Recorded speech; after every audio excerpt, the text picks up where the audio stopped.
चल गेलही सासू, चल गेलही सासू, हमरा के छोड़ के तू चल गेलही सासू।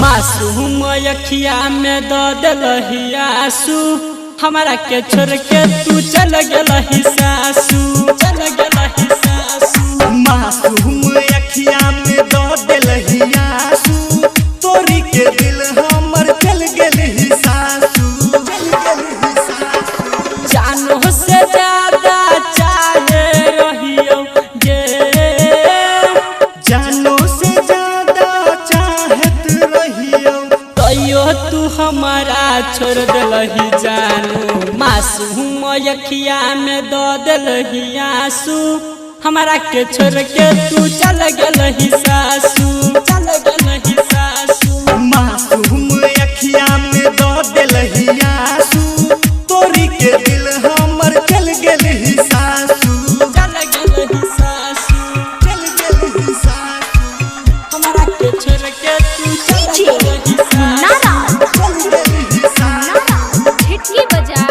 हमरा के छोड़ के तू चल गेलही सासू। चल गेलही सासू। आप सुन रहे हैं प्लैनेट म्यूजिक की शानदार प्रस्तुति। हमारा तू दिल पर छुरी चललही, हमारा तू दिल पर छुरी चललही। शादी रचा के जाने दूरी बनलही, हमारा तू दिल पर छुरी चललही। बोल न हगे जानू बल हर जाई गे, बोल गे जानू बल हर जाई। कब तू हमारा छोड़ देलही पाछू, छोड़ देलही पाछू। मासूम अखिया में द देलही आंसू, हमरा के छोड़ के तू चल गेलही सासू, चल गेलही सासू।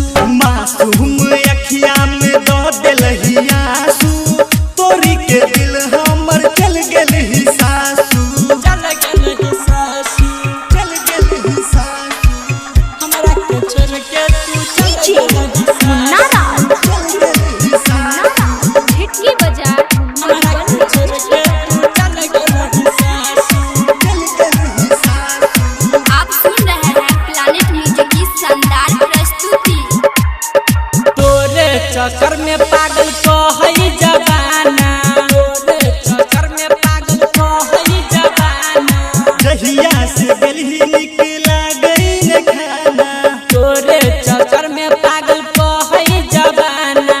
राइटर रमेश चलो गेलो भर, हाँ हाँ हाँ।